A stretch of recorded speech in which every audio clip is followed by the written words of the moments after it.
Halo Sobat Laici Studio Channel, kembali lagi kita berjumpa. Di video sebelumnya kita telah membahas kisah perjalanan Rasul Yohanes dari kota Roma menuju Pulau Patmos. Akhirnya, sesampainya di Pulau Patmos, Rasul Yohanes berkunjung ke Flora. Nah, apakah yang terjadi di tempat ini dan bagaimana kisah kelanjutan dari Rasul Yohanes? Saksikan video ini sampai habis. Miron dan Apollonides. Di kota Flora tinggal seorang bernama Miron. Dia adalah ayah mertua dari seorang gubernur bernama Lawrence. Dia membawa kami, yakni Yohanes dan Prokorus, ke rumahnya. Dia memiliki istri bernama Pon. Nah, mereka punya 3 orang anak laki-laki yang ahli pidato dan 1 anak perempuan yang menikah dengan nama Krisipida. Anak tertua bernama Apollonides telah lama kerasukan roh jahat. Tidak berapa lama setelah Yohanes dan Prokorus memasuki rumah itu, kemudian si roh jahat merasa khawatir akan diusir keluar dari tubuh si anak bernama Apollonides oleh Yohanes. Maka roh itu menggerakkan si anak muda untuk kabur jauh keluar kota. Maka Miron mengerti kalau anaknya kabur ketika kami masuk ke rumah itu, lalu berkata kepada istrinya, "Kesialan ini tidak akan terjadi kalau orang ini orang baik. Barangkali seperti banyak yang telah orang katakan bahwa mereka adalah ahli sihir dan telah melemparkan kutuk atas rumah kita dan menyebabkan anak kita kabur." Kemudian Poni menjawab, "Jika orang-orang itu seperti apa yang kamu katakan, barangkali mereka juga akan membuang anak-anak kita lainnya." Tetapi Miron berkata kepadanya, "Aku tidak akan mengeluarkan mereka sekarang, tetapi aku akan mengintimidasi mereka dan akan membuat mereka sangat sengsara. Dan kita memerintahkan mereka untuk mengembalikan anak kita hidup-hidup. Baru kemudian aku akan menghukum mereka dengan sungguh-sungguh." Oleh karena kasih karunia Sang Roh Kudus, Rasul Yohanes mengetahui percakapan antara Miron dan Poni dan berkata kepada Prokorus, "Prokorus anakku, ketahuilah bahwa Miron bermaksud jahat kepada kita. Meskipun begitu, marilah kita tahankan pencobaan-pencobaan ini, karena dengan cara itu kita akan bertambah menerima hadiah kita dan terang Kristus pun bersinar kepada mereka." Sementara kami sedang saling berbicara, sebuah surat datang kepada Miron dari Apollonides. Tertulis, "Si ahli pidato, ketahuilah ayahku, bahwa Yohanes adalah tukang sihir. Dia yang telah engkau terima ke dalam rumahmu itu telah melakukan sihir jahat dan bertentangan dengan pelayananmu yang baik. Si celaka itu telah memisahkanmu dari anakmu ini. Roh ini menimpakan kepadaku kekacauan serius di suatu di mana dia membuang aku keluar kota. Aku menemui Koinops yang dihormati penduduk setempat sebagai dewa karena kehebatan sihirnya. Lalu aku menceritakan kepadanya tentang ketidakberuntunganku ini. Dia berkata kepadaku bahwa tidak mungkin bagiku untuk kembali ke rumah mengambil warisanku ataupun sekedar menikmati kasih sayang bersama saudara-saudaraku, jika aku tidak lebih dahulu menyerahkan Yohanes yang dibuang itu, penyihir dan pengajar Kristen, kepada binatang buas sehingga dia menjadi mangsa mereka. Oleh karena itu, ayahku, bersegeralah, bunuhlah Yohanes, tunjukkanlah kasih dan kepedulianmu kepada anakmu ini, dan aku akan menghormatimu." Segera setelah Miron selesai membaca surat itu, dia mengurung kami di rumahnya. Dia segera mendatangi gubernur yang menantunya itu bernama Lawrence dan meletakkan surat itu. Dia menjadi sangat marah dan gusar kepada kami, terlebih karena surat itu di dalamnya ada nama Koinops. Maka dari itu sang gubernur menjadi yakin, lalu memerintahkan agar kami dilemparkan kepada binatang buas. Dia mengirim tentaranya yang segera memindahkan kami dari rumah Miron, lalu menempatkan kami di penjara. Sesudah 3 hari lamanya, kami dibawa ke pengadilan gubernur. Kemudian gubernur itu berkata kepada Yohanes, "Pikirkanlah baik-baik kamu telah dinyatakan bersalah dan layak untuk dihukum. Tetapi kaisarku yang agung dan mulia ingin mencoba agar kamu dapat melakukan kasih sayang kepada sesama manusia dengan keputusannya yang ekstrim, yaitu dengan membuangmu ke sini untuk merehabilitasimu, agar kamu bisa merubah pikiran-pikiran jahatmu. Akan tetapi sekarang ternyata aku melihat niat busuk daripadamu, di mana kamu telah mengkhianati orang yang bermurah hati kepadamu. Jadi, keahlian apa yang kamu gunakan untuk menyingkirkan saudara laki-laki istriku dari rumahnya? Mengakulah, atau aku akan menyiksamu. Katakan kepada kami apa kepercayaanmu. Lalu Rasul Yohanes menjawabnya, aku datang dari Yerusalem, dan aku adalah hamba Yesus Kristus, anak Allah yang telah disalibkan karena dosa-dosa manusia dan telah bangkit pada hari yang ketiga. Dia telah mengutus aku untuk mengkhotbahkan kemuliaan kabar baik dan sinar pengetahuannya kemana saja. Kemudian sang gubernur bertanya, oleh karena perkataan bodohmu itulah maka kamu dibuang. Namun kamu masih juga bertahan dengan tipuanmu itu? Berhentilah, hai manusia busuk, dari pengajaran bodohmu itu. Tetapi pelajarilah dewa-dewa yang abadi, dan jangan lagi menyembah seorang manusia yang telah dibunuh karena kekacauan yang telah dia perbuat. Oleh karena itu, tak usahlah kamu menjelaskan, tetapi kembalikan saja saudara iparku ke rumahnya segera. Kemudian Rasul Yohanes menjawab, bagiku berhenti berkhotbah tidaklah mungkin, karena setiap harapan keselamatan manusia tergantung pada hal itu.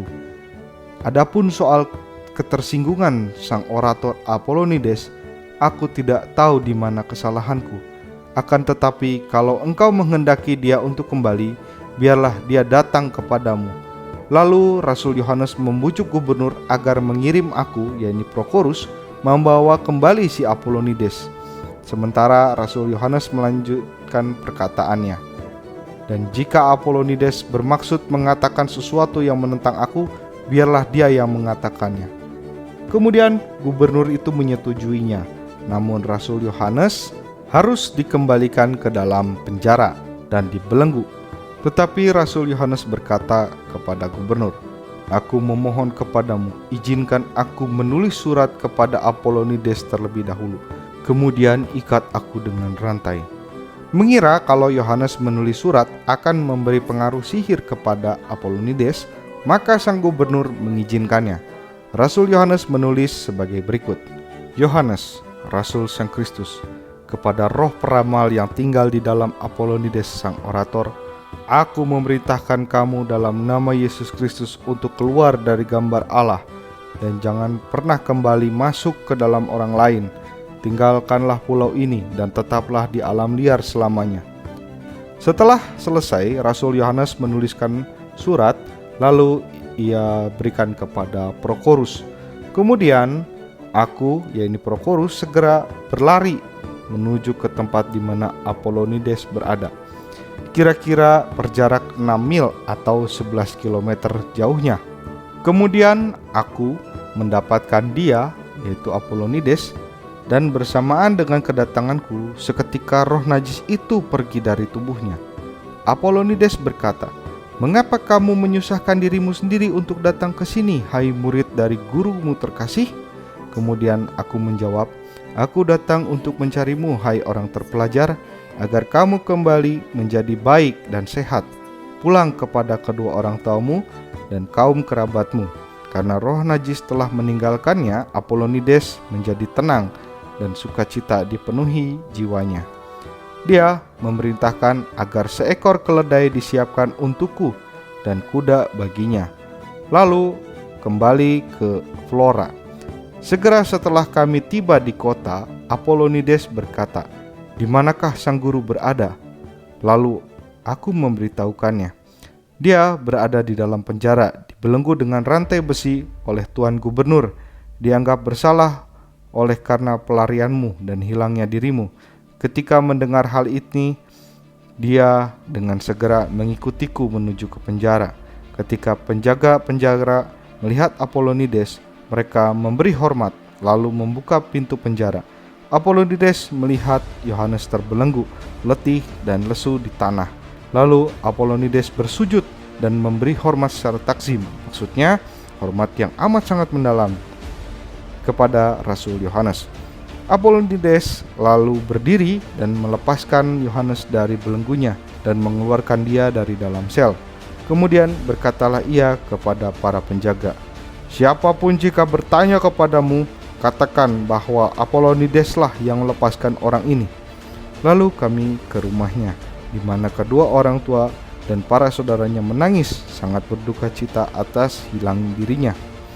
Namun ketika mereka melihat Apollonides, mereka sangat bersuka cita dan memeluknya dengan berurai air mata. Miron, ayahnya, kemudian menanyainya, "Atas sebab apa kamu pergi dan mendukakan kami?" Apollonides kemudian mulai menceritakan segala sesuatunya dengan terperinci. "Bertahun-tahun aku telah lewat. Ketika aku sedang tertidur sangat lelap di tempat tidurku, seorang berdiri di sisi tempat tidurku. Dia mengagetkan aku dan membangunkan aku dari tidur, dan aku lihat dia itu lebih hitam daripada jelaga ataupun tunggul busuk. Tetapi dia mempunyai mata yang bersinar seperti lampu. Lalu aku gemetaran karena takut. Dia berkata kepadaku, 'Bukalah mulutmu.' Segera kubuka, maka dia masuk dan mengisi ke dalam perutku. Sejak saat itu, hal baik maupun jahat dapat aku ketahui. Demikian juga apapun yang berada di rumah ini, aku dapat mengetahuinya.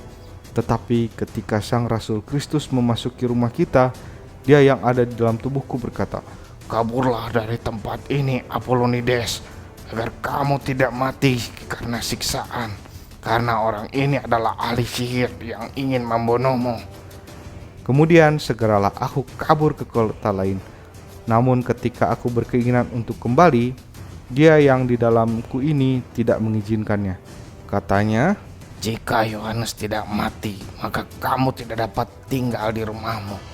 Dan ketika Prokorus tiba di kota di mana aku berada, lalu aku melihatnya, maka segeralah roh najis itu meninggalkanku dengan cara yang sama ketika dia masuk ke dalam perutku. Dan aku merasakan terangkatnya suatu beban berat dari tubuhku. Lalu pikiranku kembali ke kesadaranku semula, dan segala sesuatunya kembali menjadi baik bagiku." Mendengar kisah ini, maka semua yang hadir di situ bersujud di kaki Yohanes. Lalu dia berkata kepada mereka, "Anak-anak, apakah kalian berharap untuk dapat melihat kuasa penyaliban? Dengan mengetahui hal itu dan melalui kuasanya, kita tidak saja hanya bisa mengecam roh-roh najis, tetapi juga mengusir mereka hanya dengan sebuah surat." Lalu Yohanes mulai berbicara. Dia mengajarkan kepada mereka untuk percaya kepada Tuhan kita Yesus Kristus. Miron pada akhirnya menjadi percaya, dan juga istrinya dan anak-anaknya. Lalu mereka semua dibaptis. Terjadilah sukacita yang amat sangat di rumah Miron. Ketika Gubernur Lawrence mendengar dari Apollonides bagaimana dia melepaskan roh najis, dia menjadi sangat heran, lalu memberi penghormatan besar kepada Rasul Yohanes serta membebaskannya dari penjara. Oke, sampai jumpa lagi di video selanjutnya.